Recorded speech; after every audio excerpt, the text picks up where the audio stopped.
right, everybody. It's Brindlewood Bay. We're playing Brindlewood Bay today. No, it's not. It's not Brindlewood Bay. Brindlewood Bay. I'm leftovers. Brindlewood Bay. That's absolutely not true.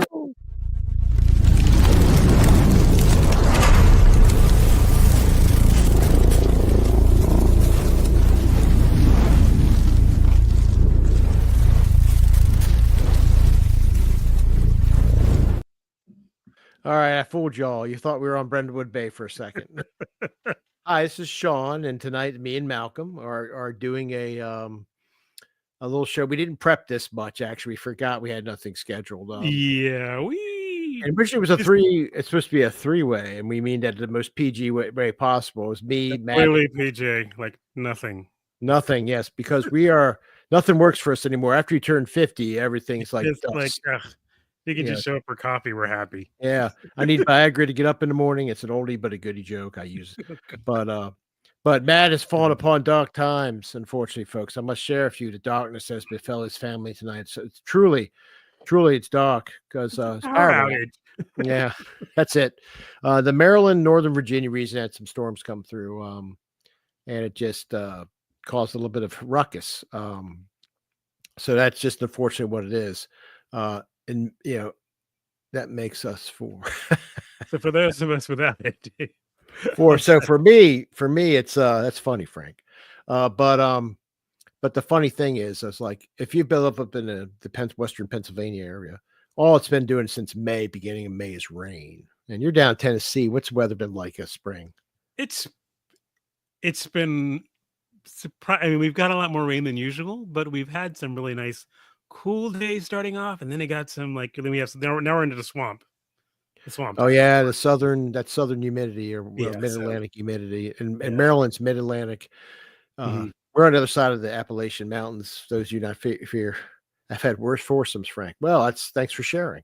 I won't get into my history too much. It's not that type of talk show. We'll have a one called Leftover Love Line, which is a leftover. Oh my God. Remember Love Line? Wow. Love Line was good. Love Line classic. Adam Carolla and the doctor. They still do Dr. Drew. Dr. Drew. Yeah. He still does. He still goes on the Adam Carolla podcast. So so the weather is like usually northern western PA on the side of Appalachian Mountains is, pretty dry. We have rain up here, but it gets dry. It's been humid, which is unusual for people around here. I'm used to it because I'm from the mid-Atlantic of Maryland. So wait, this is your freakly therapy session, Frank. Yes, it is. And I'm sorry that you can't afford a true therapist, though Malcolm's soothing voice and the way he tells tales is awesome. I will do the best I can. You'll do the best I can. So Malcolm was kind enough to join. So Malcolm right now is, they just started our live. And I wanted to give him the opportunity to talk about Brentwood Bay because it's a different type of podcast than we're used to doing. Truth. And he did the 0 Session 0 where they made characters. The addition we actually have in this podcast, instead of a guest, like, we've had guest people join us, we actually have a lovely, lovely woman joining us, which is Laura, Nathan's wife. And if you haven't gamed with Laura, we have as friends. The stuff we run, she's not interested in. She listens and she's amused by it. It's very supportive, but she's like, I'm not playing Aliens. But I think, with Brindlewood Bay, I think we've hit that perfect sort of perfect thing, and coziness that seems to appeal to her. Yeah, because she has a perfect personality and wit. I would say she has a very good wit for that. So without getting too much into it, I want to let Nathan. I'm sorry, forgive me, Malcolm. You are the darker. You're the yang. Nathan's yin. Happy Juneteenth to you too. The Juneteenth, yes, the federal holiday, yes. So, made especially for you. Go ahead. Yeah. So, talk about your show. Talk about Brindlewood Bay, man. So, we'll talk about Brindlewood Bay as far as with in regards to AARP. I think we've talked about it before. Other times, but it is a very interesting narrative way. It's an apocalypse engine based rule system, which relies basically a lot of deposition as well as story and narrative building by the players. with there being reactions and consequences provided by which would be the GM or the keeper in this case. And I find it very, I mean, I this is my second time running a Well, that's great. Brindlewood Bay game. Hmm. Um, and I'm going to actually, as a matter of fact, with my local group, I'll be starting up another game of Brindlewood Bay as they finished a couple of immersive mysteries. We took a break and we're going to be going back. So their Maven group can go on to get involved in more things. But it is a very subtle and very interesting way. And there's a lot of prompts that involve a lot more role play and a lot more actual sort of building of their environs and what they're doing and their actions in this game. Yet, at the very same time, the way the mystery is solved is not necessarily by figuring it out in the most traditional way that most role playing games present it. Saying that, let me just give you a premise in a sense. Okay. Games, when you, and it is literally, I mean, is a conundrum when running a mystery, is how to get players to find the proper clues, make the proper, make the correct assumptions and correct, you know, theories about it, and move the mystery forward to solving the crime as it's, as you've given it. And the problem is, like, I need to have these clues here in the place for them to realize that this person is involved, and then to there go from there to go and confront or find this person and find this clue that will lead them to who the murderer is or who the person who stole this was. And it's always been very difficult.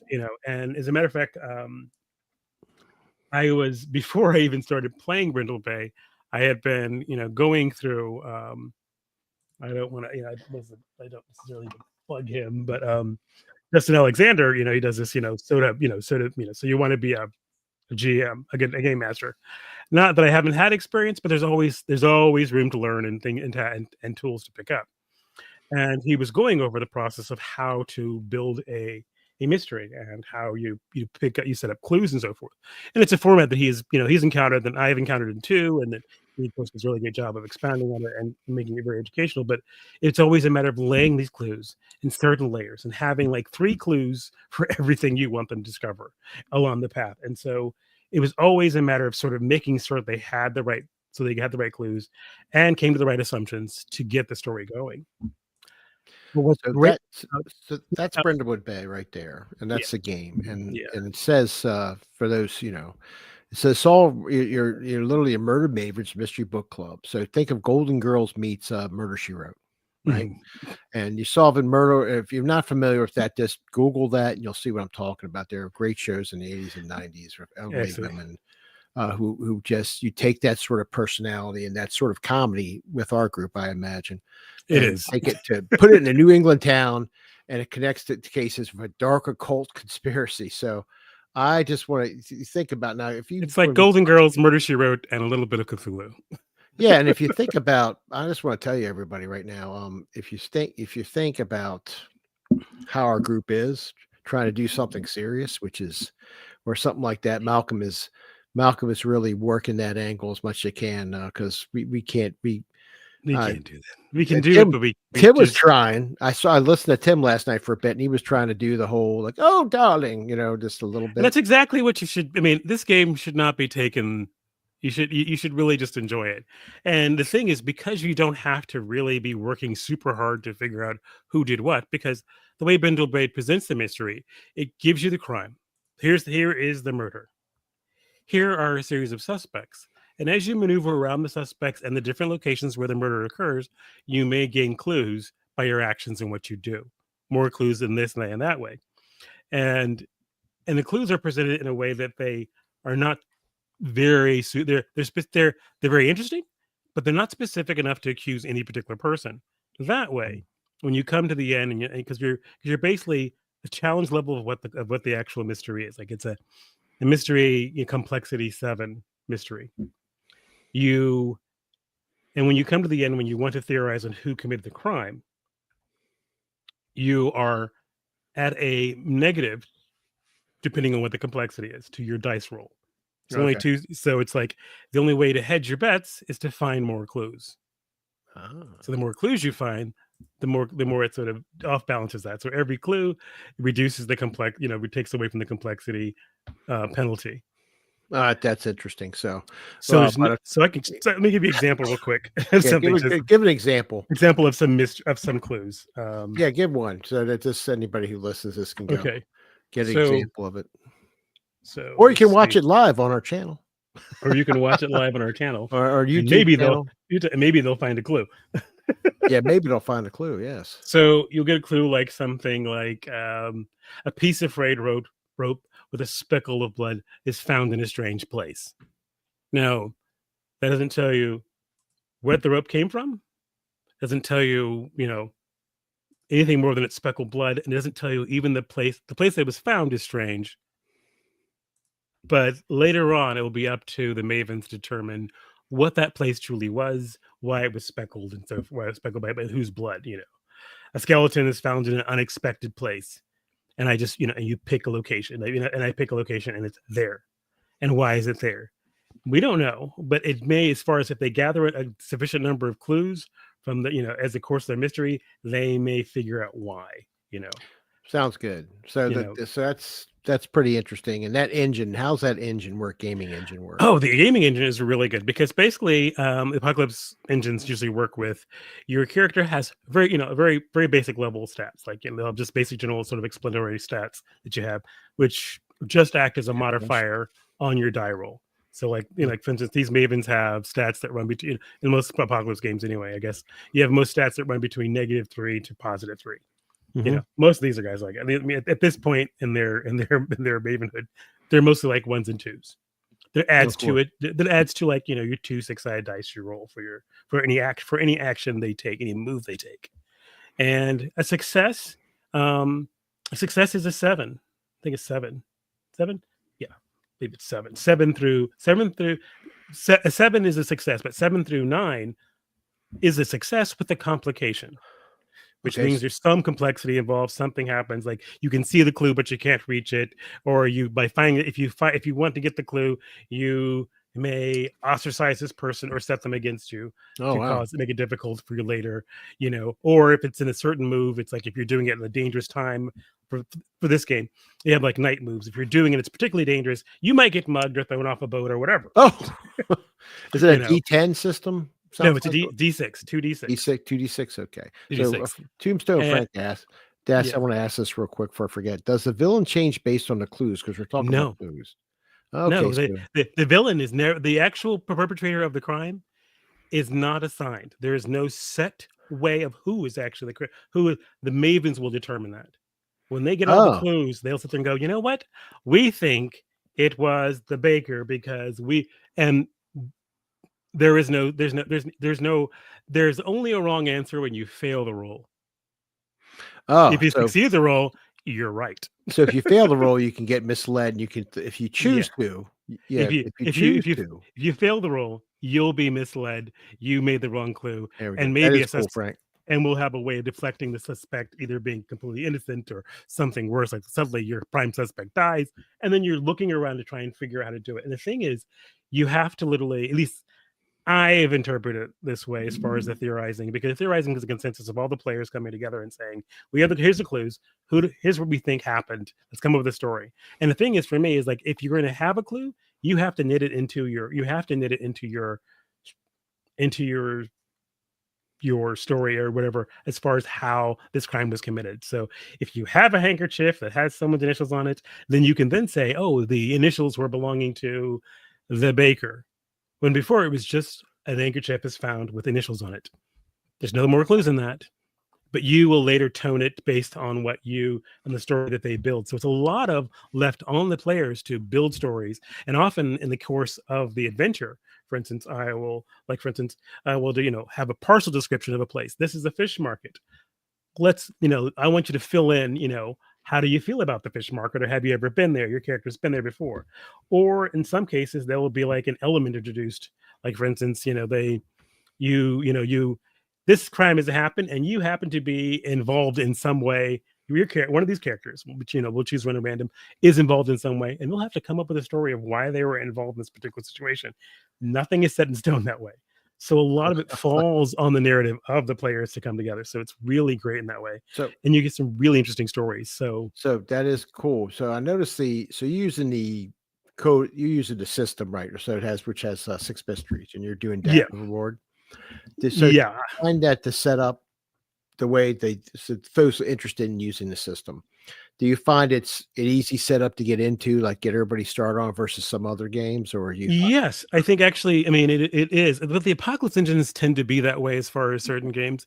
Um, I mean, I've only played, to be perfectly honest, I've only played um, Brindlewood Bay and Monster of the Week by as far playing as you the mean apocalypse. run, No, right? I mean like played You and played run. them? Oh, okay, cool. I haven't played Brindlewood Bay, but I have You played played the other one. I played Monster of the Week. All right. And it's usually when you're building your character, you're sort of setting some connections and setting up yourself and a thing. But it is a lot of narrative onus put on the players Hmm. to That's sort a of nice fill in a lot of, change. and it does, it's a nice change. And believe me, I find it very, as a GM, I find it Very, very relaxing. It's a oh, very nice sort you of just gotta like, take notes. right. Yeah, take notes, and not even all the best. And I think I don't even have to take all the. I just take the basic notes is all I need, Well, if you because and with fortunately, you got Brent, the video to review yeah, now. I have the video to review, which is nice. I was like, what was the name of that NPC? I don't remember. Because sometimes you do make something because the players are going to make up a lot of things on the fly. Well, not us, no, You have to keep on your toes to sort of at not us. We are Okay. horrible. Oh no, that's the thing is you would be that's the thing you'll notice when you watch this is like how much Laura has sort of just generated and how much Tim I knew when he came on board was going Well, to just generate. Tim will And so populate your story with so much yeah, crap. he's always good with that. So I was like, that's one thing I know that with Brindlewood Bay, it's going to really feed in the whole entire idea of you building this sort of story and connecting and making these things. Well So it's going to be very interesting. Another well, thing it's with an like the advantage. I think Mhm. one of the advantages is you have technically, I guess you have 5. Matt didn't make it though, right? So you have 4, right? Yeah, 4, yeah, yeah. So that's good because it gives the characters, you don't have too many people throwing junk in there. It gives them a lot of room to Yeah. sort of breath. But I mean, like the last game and the other game, my local group, that is like 6 players, maybe 7. Ooh, painful. And it's still, I mean, it's still amazingly works out Really? pretty well. I We don't think usually we I don't would usually have all the players all the time, dude, I but would it's enough. fail. I But yeah. would be, I swear I got ADD. I'd be focused on like, oh, there was a puppy. That's all I would write. And they'd be like, what? Yes. Well, last That's adventure you found the dog, but what about the that's knife? a good thing is like with the number of players, if everyone's taking notes, that's when they often happen. They take their notes and then they have to come together to figure out what they did. Well, Because that's they true. It's a fix murder on mystery. That's because part of people it. would, yeah, so some of the characters would fixate on certain parts of the mystery and others wouldn't, and then they'd be like, oh wait, that happened. It's like, yeah, I wonder if my background, I bet you I'd totally metagame that because I got that detective background that for the is job. I'd be that is the sitting there one like, thing. It's like I'd be that's gotta be, yeah, you're gonna, and you don't really need to because you can't say like he said this at that. 'Cause that me the murder. And in truth, I'll be perfectly honest, as the keeper in that game, half the time I'm just completely it's just deception. Because the thing is, no one's actually been identified as the murderer, and no one's actually innocent. So I just sort of create more minutia in the that's course great. That's great. of their So days. So they can, how many sessions you think you have left in this one? oh, like they are gonna try and solve it this next session. Oh my god, that's like 2 gaming sessions, not counting the, opening, Not kind of, right? yeah, yeah. So we're probably gonna do another Ooh. murder after this. You've like, you've outdone Nathan. Nathan always tries to have the quick ones, right? And he just Oh, well, this fails. wasn't. I had no idea if this was gonna be because you have no idea if it's gonna be quick or slow. And like they're going to try and solve this mystery. With trying to make this roll with basically at a +1 to their roll as opposed to being Oh, my -7. So goodness. they have 7 clues. But the thing is, like the Already? other, Oh yeah, god. yeah, yeah. They'll pile up pretty quickly if you make the rolls, do the right thing, and you can. And my other group, they waited till they had like 11. Wow. That's a They kept lot. investigating till they had 11, so they wanted to have a definite sort of cushion to succeed. Because the thing is, if they fail this roll, their Honestly, I prime think your son did it. Sorry. their prime suspect or everything else may utterly change entirely, and then they have to now weave a whole entire different story, or a story that leads to the new suspect the next time they go back at it. But there'll be complications. As one, the murderer will know that they're onto them, or You two, might take one of them out. yeah, exactly. It makes things I'm much gonna more have my dangerous. evening tea. Where's Thelma at? You haven't Exactly. seen her. And all you find is another clue.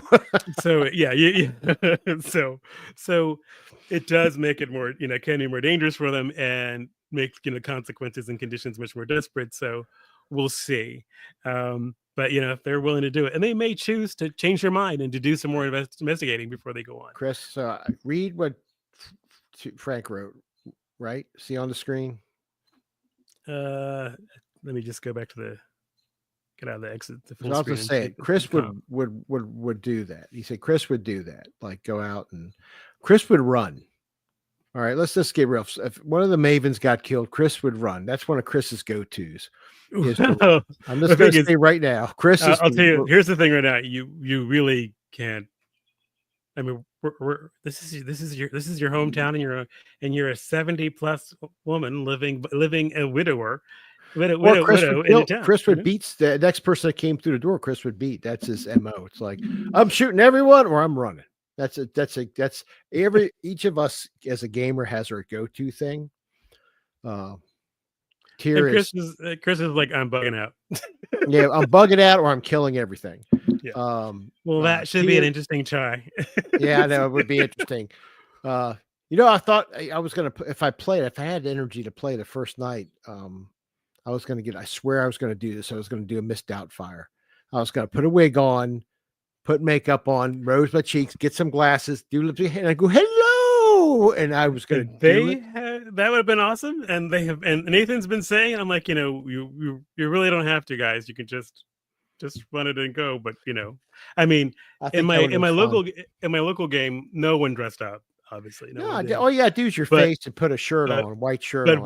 But all the snacks were like, Werther's candies, prunes, little tea butter cakes, cookies, butter cookies, yeah, half sticks of gum, crackers, crackers. Hang on, yeah. And all we drank was tea. Like we had this whole entire tea set and tea setting for every session. You know what? I would be more like a B author. I got the nose. You're absolutely right. I don't, I'm more, and I got a deeper voice. I'd be, yeah, definitely. And B. Arthur was a Marine. That's right. She was a Marine during World War II. So it's good segue. Yeah. So Malcolm, I'm not going to let him keep talking about the game he's running because I don't want to spoil it for everybody. I just thought I'd share it because we haven't done it before. And for us, the group, to try something like this is pretty interesting because we with strategy or violence or horror. This should be I think I'm really curious to see how they do it because it will be interesting. And the funny thing is about it is like, even if I do, like if I, for instance, decide to try and run Monster of the Week, which is a much more violent, it actually has more, obviously more violence, personally for the characters involved and everything in it. It still is it's an apocalypse engine, so it's a lot of onus put on the players to sort of define certain things. So it'd be interesting to see how that would work. But I'm right now very happy with Brindlewood Bay, and I hope that they really enjoy it. Well, you've had 73 views on episode 1 and 40 on episode, which streamed one day ago. Because a lot of our viewers look at our stuff like in the following week. Believe it or not, we only get a few. Like Frank's on a lot now. Right. Darcy's usually on. I guess she's busy, or she might be out of power. It's interesting. I think it's cool. I wish I could have jumped in on it. I'm glad Nathan. It's funny. I just realized Nathan added Laura's face to episode 1, but didn't add her face to episode 2. Well, now that you pointed that out, and if she's listening, Malcolm, he will notice that.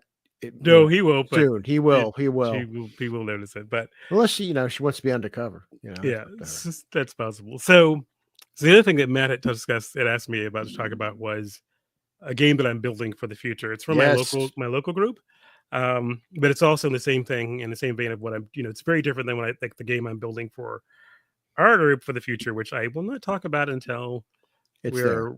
I don't want to talk about that until it's there. But the game for my local group is going to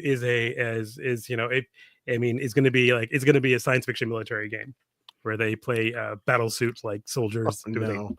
Yes, Warhammer. Not quite, not Warhammer, but pretty much. I mean, not. The funny thing about this was like, I have my normal way of world building.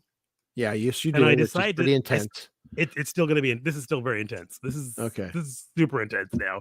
But I decided this time, I said every single time, I know when I looked at my games, I was looking like from like, the Mobile Suit game and from, Axiom of Honor and Armor of Valor game, all the other games, all these military science fiction games I ran, and they have this they do have a very strong similarity, which obviously is my tone for military games. And I was like, I need to just maybe step out of my comfort zone a little bit as far as having that much control of how the timeline plays out, as far as the background timeline for the game. And so I decided to do something different. And there's a game called Microscope, which is basically a collaborative history building game, sort of collaborative. Where basically you have a bookend, like this is where the history starts, and this is where it ends. So there's two bookends. In my case, this would be the background of the far deep and distant history, and the game will start at the end of this history. And we played Microscope with all the players who potentially might play in this game. And they're each is given a time where they have control of the board effectively and can dictate things that happen in that time period. We also beforehand have a list of things we all vote together on as far as what's allowed in the universe and what is not. Like, for instance, I think I have a list still here in the creation book of what it was. But like in the case of this one, the things that were as far as a part of like the template, there was going to be Sonics, and these are just things that could happen or could be in the universe, but are things that can happen. Sonic's game in a while. So it was like psionics, yes. Books are revered.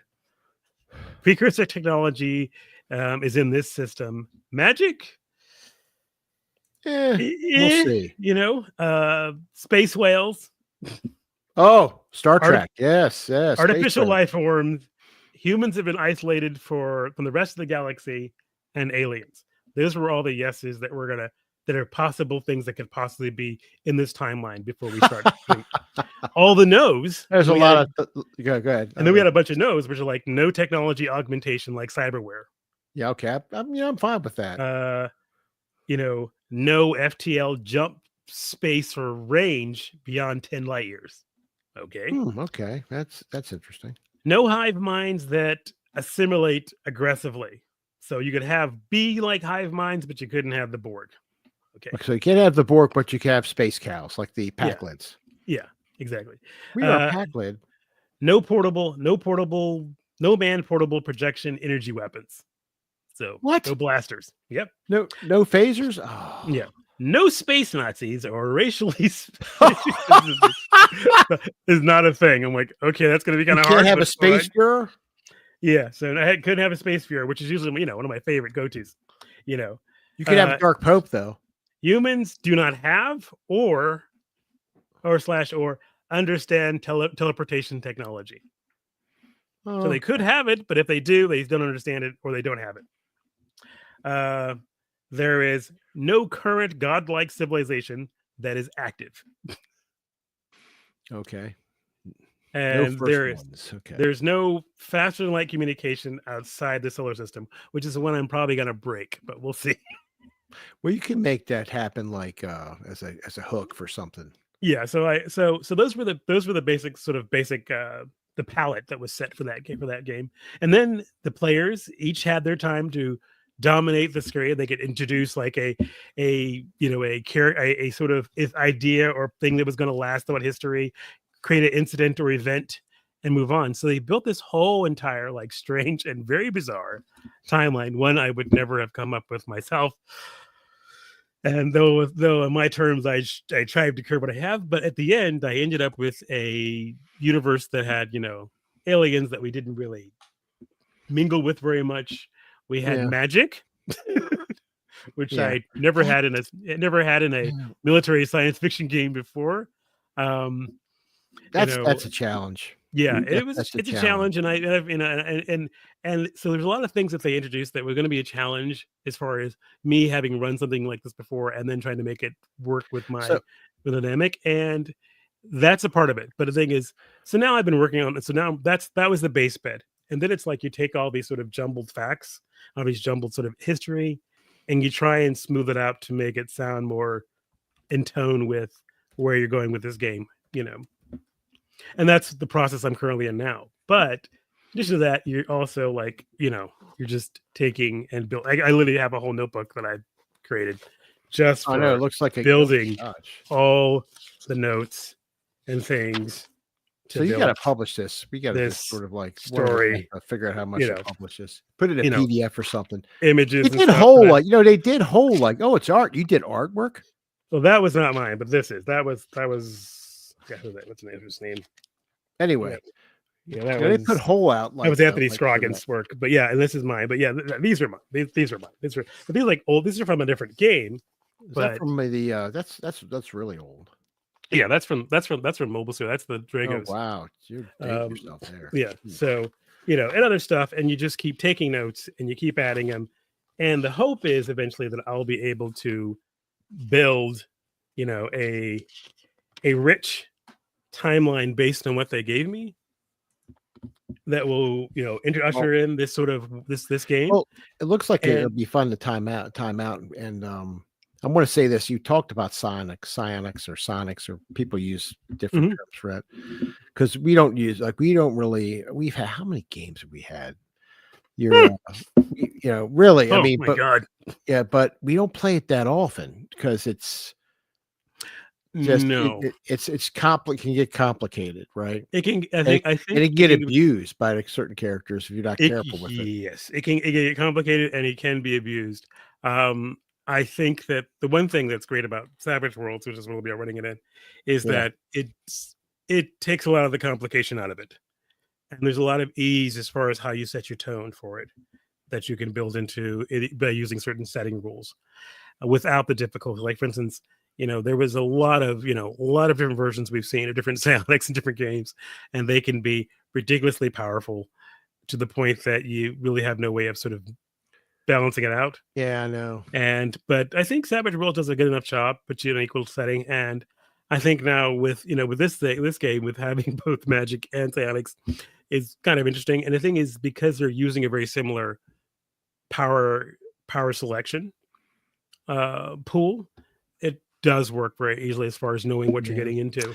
So to touch on that, I'm going to touch on Frank, which said, so using a pool like points to limit their power, I think is good because it can't get overpowered. I remember D&D initially had it, and they went away from it, then they brought it back. Remember that? I think D&D had a real problem how to figure out how to make it work because their 'Cause- psionicists were very powerful. Yeah. And like GURPS had the same problem with their third edition. Yeah, their third edition, you Yes. had really ridiculously Definitely powerful is, psionics for the point cost. Yeah. And that they didn't, they fixed it in the fourth, but it was very hard in the I remember in your Supers game, I think there was a psionicist. I can't remember. and But even in yes, but like And it also could, but here's you can balance it if you had, depending on the character, because I had like Emerald Fury, which powered by Gannis, Irish superhero. yeah. But he had a power pool, right? And he could do almost anything with it. I set it up like sort of like Green Lantern, for lack of a word, because wherever you think he could do, he could literally bring somebody back from the dead because there's no controls. But me and Malcolm had that discussion joking around and said, absolutely not. Am I doing that?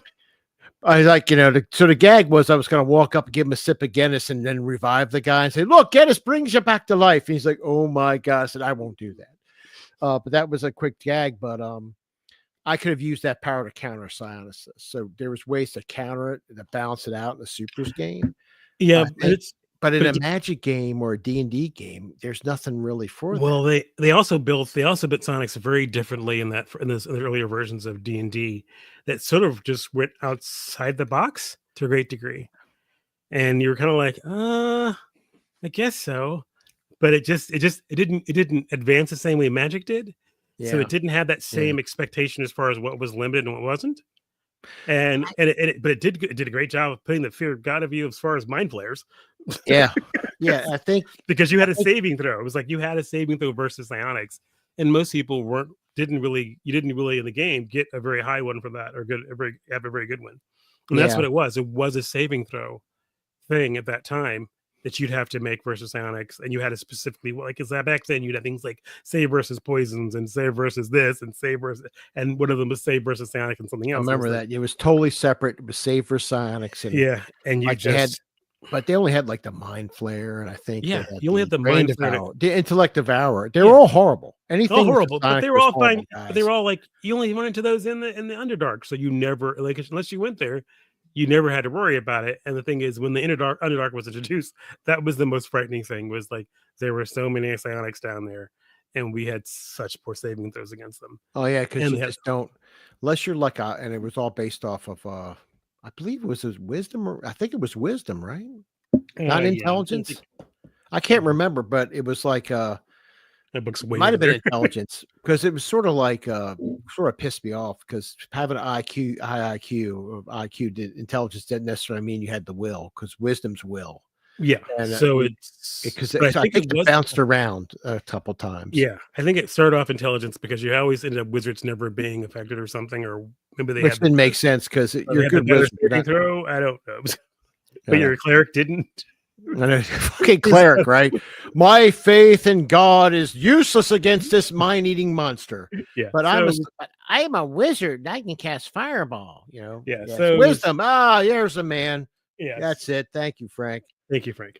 So I guess your Ah, cleric would do okay, and your wizard would suck. But that makes in some ways I can understand that. But that makes sense that a cleric would go storming in there fighting a guy, with a high wisdom because their willpower is stronger and because of faith, and you could that would be a great like tool for a GM.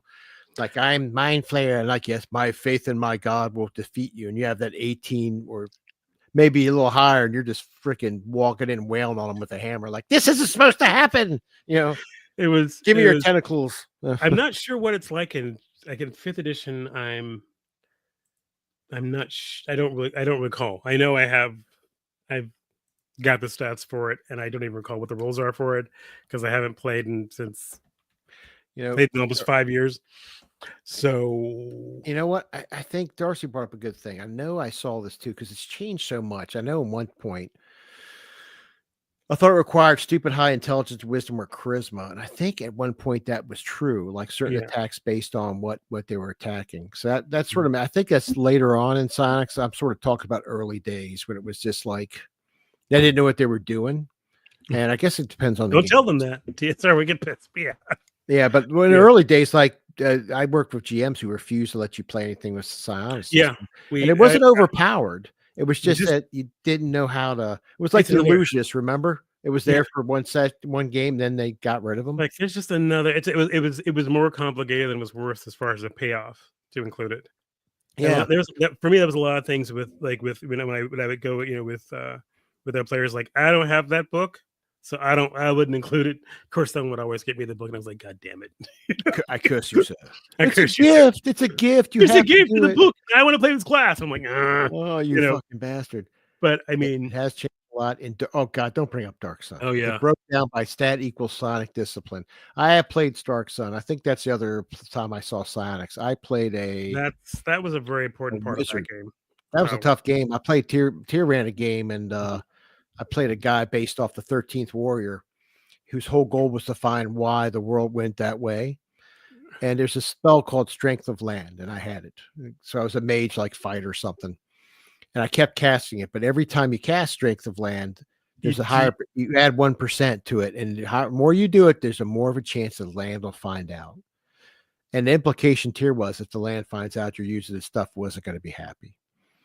So I never made it that hard. But God, Dark Sun was like chitinous armor. That was an interesting fucking game. I it actually was an enjoyed the hell interesting out of world, and I'm not sure, but I don't think have they brought it back yet? it. I don't think they have. I think it never got past through. It was third edition, right? I want to say third or second. Third or second, but I Yeah, can and then I think it disappeared in fourth. And I'm gonna start to disappear. but they went. Remember now, they Wizards of the Coast took it in a direction where it's so out there and so crazy. You could create a Dark Sun. There's enough flexibility in the system. Yeah, there's nothing to Oh, create it. so I we just talked think about this last week, Malcolm, and I wanted to. Mhm. What do you think about the new Dragon Heart? That's it. The new Matt Mercer Roll20. Have you read up on that yet? I If you actually have hadn't, not. I haven't read up on Dark. Is it Daggerheart or Dragonheart? But I haven't read Dagger up on Heart, Dragon Daggerheart. Heart. It's all dragon or it's all the That's same shit. Dagger. I haven't read up on it, but just that it turns out there was Interesting. a Kickstarter Darcy. Sorry.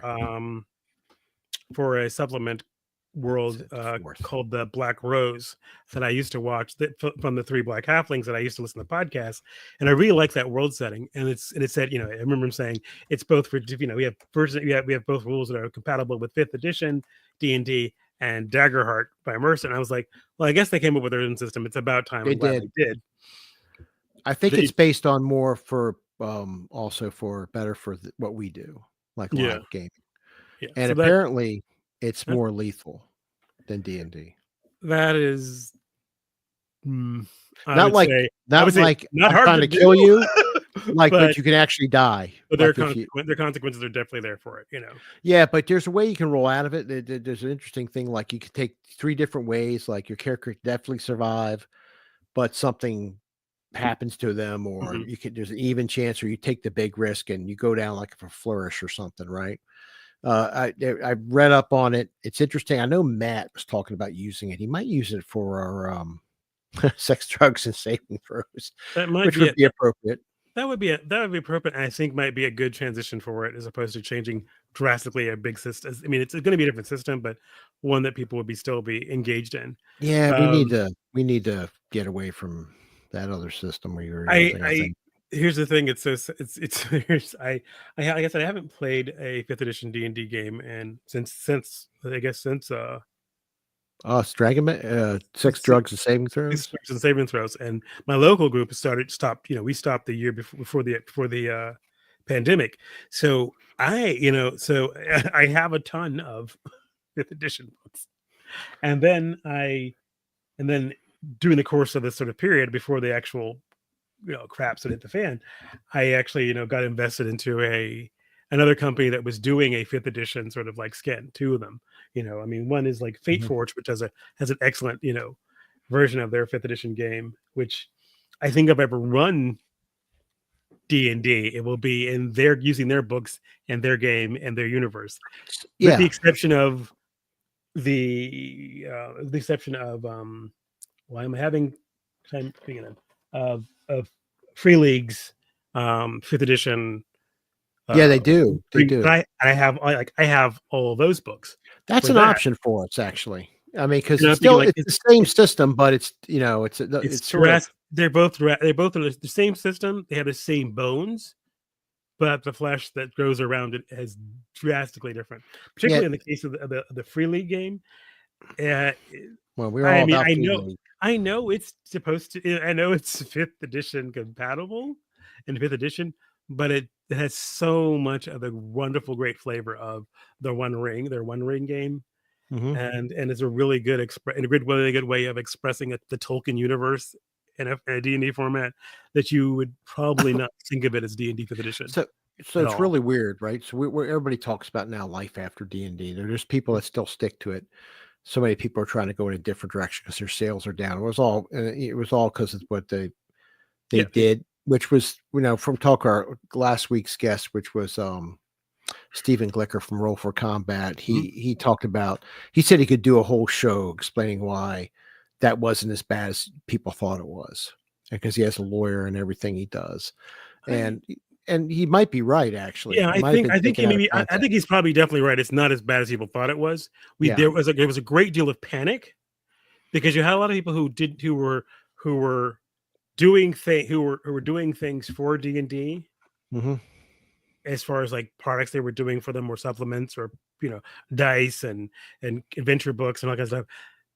They weren't at a level where they had the legal sort of like hold. If you don't have a legal advisor, like a group of legal advisors that can immediately tell you about your licensing, you're going to have to figure it out. You're terrified. You're like, I signed this paper saying I can do it. Now I can't. So it frightened a lot of people. So if anybody wants to check, so Roll for Combat. So Steven, I remember, and I told him, so I did vague memory of the first time I saw the thing with D&D, the scandal with OG, whatever. It was him. And I didn't realize it until we were watching. He was talking about it. He broke it. And now Roll for Combat uses a lot of Paizo games, that Starfinder and all that stuff.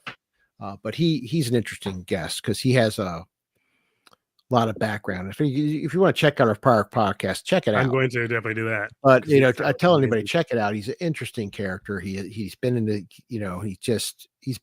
he's deeper and more involved than I think anybody I've ever. Woo, take off your shirts. Nathan is in the room. All right. But I think Is he in it's the back interesting. room? And he does, yeah, back no, he's not in the back room. He just popped up. Woo, Oh, take okay. off our shirts. But Roll for Combat, they do a lot of commentary. He has a lot of background. He's one of the people that works with him is on a show. I believe he's on a show most of the time. Worked for Paizo, and it's just very interesting to get his in depth. He has been involved in more stuff like back room stuff and conversations than any of us have. Oh yeah, It was very. I'm not blowing. I'm not sucking the guy off jokingly, as we like to say. I'm saying he's really just that good. really. I just enjoyed talking to him. And he said he'd talk to us again. And if we can get him back on, we'll get him back on. But he also makes games, Mhm. and he talked about some of the stuff he's developed, and sounds good.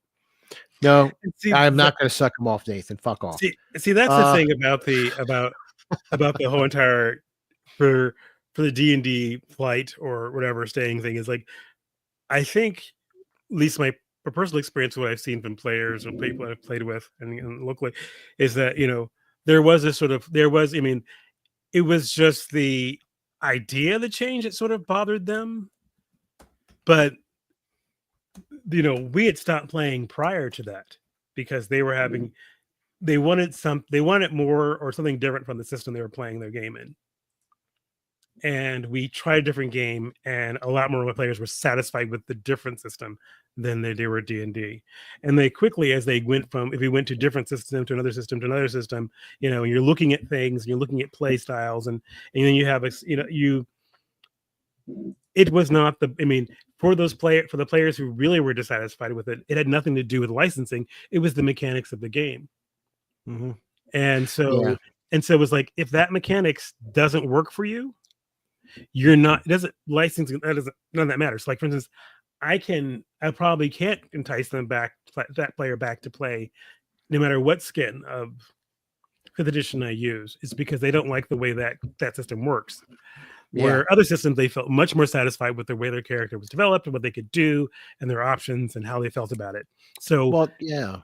so I It's think hard to say, right? Because we've all played so many but different systems we now. have played a lot more games. A lot of people haven't. A lot of Yeah, people, yeah. because that's the thing is like, I mean, I have two. I mean, I think three of the players, maybe two, three of the players in my 6 or 7 group.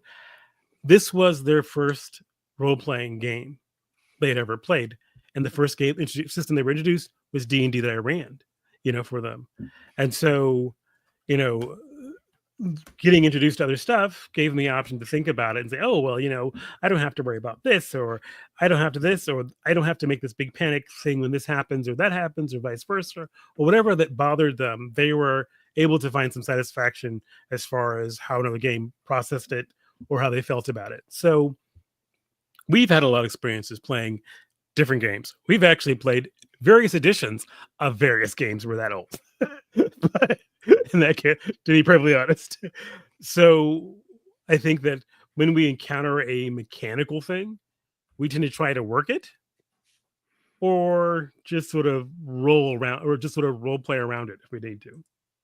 Well, I do that. I think we always say that we're polygamers. That Matt came up with that, Yeah, and we yeah. it came from one of these episodes. Actually, I forgot who. Um, and but we always say everybody play, and you ask any of our guests, play as many games as you can. Yeah. And Nathan and polygamorous. Yeah. Yes, polygamers. Thank you, Polygamers. Nathan. Thank you. But Nathan also, I'm going to say this, had the quote on one day we were talking, said, "Yeah, I've come to realize I'll be dead before I get to play all the games I want to play." We're like, Jesus Christ, Nathan, my God, we're in our 50s. We're not gonna die yet. I hope. I'm sitting here looking at a pile of games. And I'm like, I could literally just stack up a bunch of games right here, right now, that I have never played, but I want to play. Oh, you're building quite a wall there. So it's That's like, this one is just a solo playing game, which is basically was a gift to me. I still have to play it. It's the Biozone. it looks. It's a nice package. Oh yeah, he might heard of the rest. Mouth Guard. Still haven't played it. Had it. Oh yeah, one Had of those several little versions games. of I that. think I have a couple of those downstairs. I bought for my son. RuneQuest's new version. Oh That really? is- There's a new version of RuneQuest out. Yeah, I still didn't know haven't that. played it. Yeah, that's a starter kit for it. Solo games like Escape from Fallen Forest or the 1,000-Year-Old Vampire. Oh God, That Nathan will play it. I probably won't play Dialect of the Language game. I'm not sure I'm going to play that one ever. It was more of a 6, but then it's like other games I definitely want to play but haven't. Which is like Shadow Dark. We've got to get around to playing that. Mech game Lancer. Absolutely want to play this at some point. Well, this art looks pretty wild on that. It's fantastic. I mean, and then of course there's like So I think Old Gods of Appalachia. I mean, Old Gods of Appalachia. I listened to that lot. The guys doing that. That's very. Saw him live too. It was awesome. That's another one that's different. And they they have a podcast for that. They do the game, and it's we listened to a few of them, or the Tales of Appalachia. That's the game's based on that.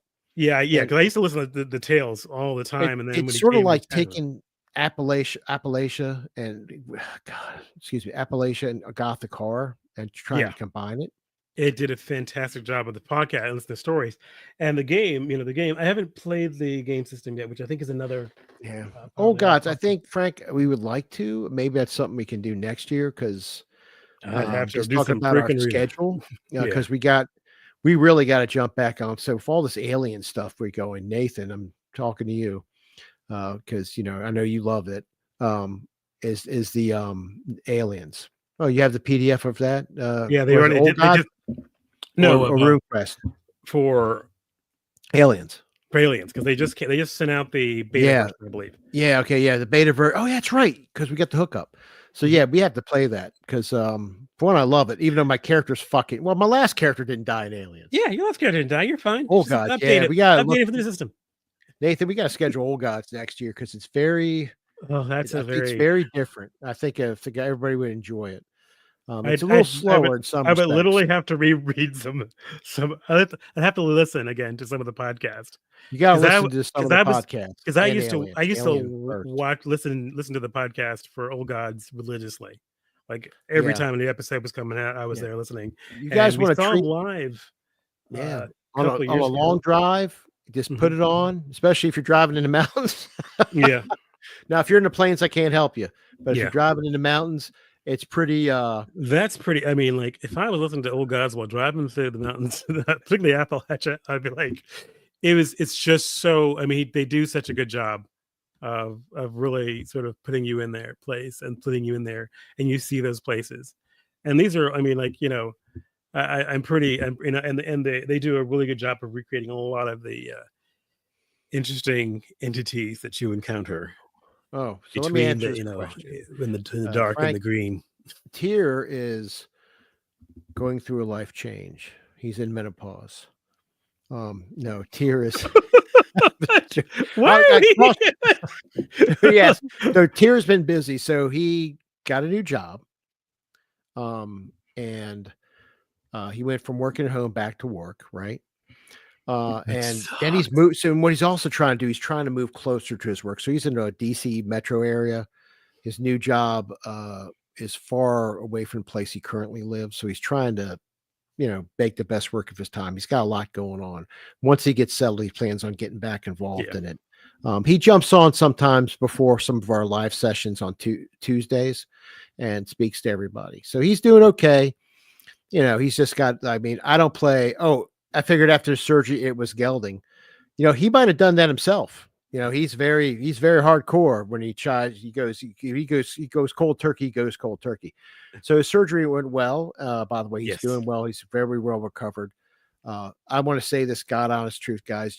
Having heart issues used to be that that's it. Now they'll crack your chest, and a week later you're at home watching. Murder She Wrote. Murder She Wrote. or Yes, I Golden told him to Girls. watch. Yeah, is PT. Yeah, so thanks for asking, Frank. I'll pass that Yeah. along. But he's doing well. He's just busy, and he's and like all of us, if you notice, I ain't playing Brentwood Bay, and we all cycle. Tony was off for a while. I have a kid that's very busy and is we're working on it. Thanks. Yeah. I got a job. I got all sorts of stuff going on, and I wanted to pick up this podcast. This is something I pushed, and it's going. So I have to focus on this more than the game. Yeah. Not to say I don't play games, I do. But if we have enough people playing, you'll see me play Aliens. Absolutely. You'll see me play Twilight 2000. Absolutely. You'll see me play the fucking Sex, Drugs, and Saving Throws, for example. Actually, in Chris ran another Battlelords game. I would dare say play Peppleton Tech again. I say to you, sir, my good sir, I say there, we must go forth and kill these creatures. Yeah, I've actually been listening to a book, an audio book, and I keep thinking, like, goodness, we should get back to Battlelords at some point. I know Battlelords would be because Chris actually did a good job with that. We were the best players. We were horrible They players. were the worst. It's like, and I still remember coming back from being one fucking adventure. So guys, I'm always the guy that keeps everybody on. Matt does a good job, but I'm always like, I did the leader all the fucking time because I would go, we need to do this. That's my personality. And I got shit for it. So I said, you know what? I'm going to stop and fall back. And I did. And I played this laid back Southernist lawyer. And we still followed his advice. And and they still file. And I go back and Chris is like, Sean, they fucked up. They completely screwed up. You should have been here before. He's just going off about how they went off on the left. And now we're fighting 1,000 aliens. And I'm like, oh, God damn it. And it was a fun game, though. We had so much fun with that game. And I think I'll really enjoy it. I am going to try. I don't think it's going to work, but I was going to try and encourage him to try it in a different system, but maybe not. We should just keep it Battlelords. Just keep it at Battlelords. And next time Chris will be more efficient at it. He'll be more efficient at it. Yes. And because he knows our characters now. And because we're going to play the same characters, guys. Matt had the best PC. He had the FOT. The FOT was just... Matt plays absurd NPC players, and he has absurd NPCs like Darg the Bastard. Yeah, Savage Worlds might work. Nathan, you could be right. I mean, they did a Savage World conversion. Did they? Well, we should use it. Yeah, I looked it over, and I was. It would be quicker. The gaming, I'm sure, the combat. Gaming would be quicker. One thing is, it did keep a lot of its very classic crunchiness. And as a matter of fact, I was looking at it for this game, the game I'm planning on running, because it centers around battle suits. But in the end, I decided to go with something simpler based on my character, based on my player pool. I'm sorry, Sex, Drugs, and Battlelords. No, we don't. No, it's already there. We don't need that. But yeah, but just you can't cross the streams. No, I'm sorry. Yeah, don't cross the streams. Yeah. So I think, that's what I think. If it keeps the spirit of the game, then fine. But if Chris is happier with using the Battlelord system, I'd still apply. Whatever Chris wants. Folks, getting Chris to run the game was a big deal because initially he was nervous about doing it live, and we're like, listen, nobody's going to know. We're just going to be fine, and he did fine. Because Chris is very very direct and abrupt. He keeps the story going. He's not a great narrator. It's like Malcolm is, or he's a very narrator. He's a fine narrator. I call great like you, like somebody who describes it. He sets up the scene, very direct, very quick. This is what it looks like. Okay, this is going. And I like that flow actually a lot sometimes. And in a game like Battlelords, it is. Matt has a way of setting up a scene different than Malcolm. It works. Nathan has a way of saying, everybody has a slightly different way of doing things, and each of them work. They're just different. I think Chris's way for Battlelords is probably the best. I don't know if your system, your way of describing a scene worked the same in that type of environment, Nathan. Malcolm. That's like one challenge with this whole entire because I've done military. He doesn't describe meals at all. No. Yeah. That's like it's like really that's one thing that's very fun, different. It's interesting to say about this military science fiction military game I'm planning on running. For the players, they will be very different from how I've sort of toned and ran games previously, because I will be changing my description lexicon. I will be changing how I present Really? missions. Ooh, I that's will gonna be, be interesting. because it's going to be something that I used to do with you guys back in the, as far as like, but probably it'll be a lot more polished now. But Okay, I'm sure it will be. as far as presenting missions, as far as Mhm. presenting military missions and objectives to be achieved, and results expected, kind of thing, and that kind of thing will be very different than usually the laissez-faire sort of, you have to do something maybe, You have to do kind of, something maybe. You should kind of say it thing. just like that, "You have to do something maybe." Maybe, and Mhm. it's kind of like, ugh, there was no obligation. I mean, they had their own honor code and so forth. Sometimes it was like at first, but this will be the first time they'll really have it really that codified for a while. By from me, Huh. So you will you know, do it live when you Mm, redo it with us? we're No. oh, I don't know if I'll be doing this game with you guys. Oh, you I'll have to don't? think. No, because if we're gonna do Battle Lord or something like that, it will be just redundant. That's why I've been like, I see what we you're saying. yeah, Yeah, because I see I what we've done a lot of military games, and me working and producing another military game is not what I want to do. I'm producing that other game that I'm well, going we're to gonna do do, which is going to be, I don't know. I'm just sort of, it's sort of like a revisiting, and we're going to do it right, Well, and it's going to be fun. Tyr, I bet you when Tyr comes back, he'd jump right on Aliens. Well, yeah, he'll jump right on aliens. So Yeah, the and I thing, like, think stuff so. like I I don't think want to. it's anybody who's listening and who anybody future listens, I think you'll see Tyr probably. I'll give him about a month at the earliest Yeah, before he gets just so he gets settled when he gets moved. because Because you have to also figure he's out your got to own. put it, yeah, because You have he's to got to figure out get the a whole good dynamic question of. for you too. It's from Nathan. I was thinking of Mhm. running Twilight 2000 once a month so we could have two games at once. Once a month so we could have two games at once. So what do you mean, Nathan? So I'm If you're assuming running we it have once a month, a live like a game, live game and and a recorded game, or we're just running or a Twilight live game live? and then have a live game Twilight 2000.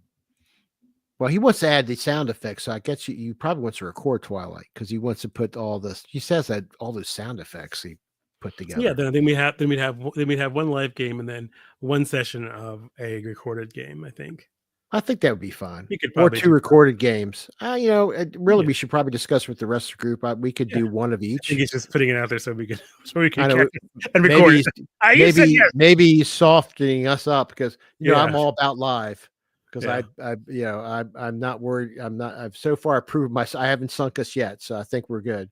But I but mean, I I'm think only I see my know. thing. Sorry. You know what it is? You know what it is, Malcolm? He's going to run out of games, shows to edit because he's going to run out of Dragonbane, and he's going to be like, not his skills are going to perish. So he's got to record Yes. something. So that's probably it. But I mean, like, as far as It's hard to hurt your cats. Yes, yes, but I like like live for anything. Twilight 2000 for me, since I was not in the initial campaign, I think I will probably play it by. I'll probably defer to you guys when it happens. I mean, I'm all like, I listened to it. I really enjoyed it. I would like to be a part of it, but it's like if we have to finish up that previous story No, it's or do done. its run, like I think he But wanted to revisit that them. And story, I the was like, oh Twilight wait, story, is done. thought it was. I think he wants to revisit or sort of I do a does, but Nathan can segue you in there easy yeah. because Blanco got whacked, and Uh, now he's got to. If Tony comes back on, he's got to play a different character. Tony sort of killed himself, by the way, but it's was you it know, really? I think it was actually a bad role. He yeah, it was a almost bad get out of role. here. He almost got out of it. He He almost got almost out of got the out of game. it, and then he didn't. It could have just It was bounced back nice to play a into game where I didn't get my head blown off. things. The first game we That's always played, the nice. demo game, remember, it was Aliens, guys, and I ended my game by getting my head blown off. So I was like, that was that was such a fun game. Who says you cannot? Yes, he almost. Who says you cannot have fun pre-generated characters? You're a fool. Put your You fantasy, put your full, yeah, you put your full, thing put into your it. full imagination to. You can make them whatever you want. Mm. All right, Malcolm, we're over an hour. I think we've Okay, done well, I well. think we have reached the end then. We have reached the end. We have reached the end of this game. I want to thank everybody for joining because we had a pleasant discussion. I hope you all enjoyed it. We talked about the future. We talked about Brindlewood Bay. Please catch. They might be done next Tuesday, guys. They might be done.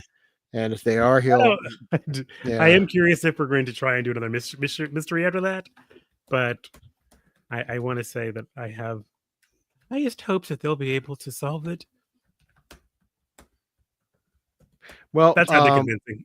well, if they do, if they do, and you go in, because if it's working good, do another one. Just Yeah.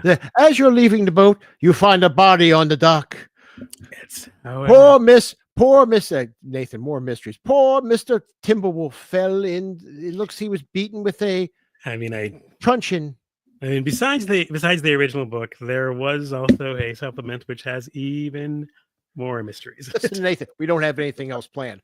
So this insight into our group. We talk a lot of shit, but we don't plan anything. By the way, Obviously, since we're here tonight. the only thing well, backup. We get a lot of people joining us, but we haphazardly get our guests, for lack of better words. But we get a lot of good responses, so I'm thankful for that. Make Laura play with us more. We talked about that, Nathan. Laura, this is a good game for Laura, but she'll never play freaking aliens. She has to choose to join the game if she wants to. She has to choose to join the game if she wants to. Plus, if we only have so many tokens on StreamYard, and we're going to run out of places to put players.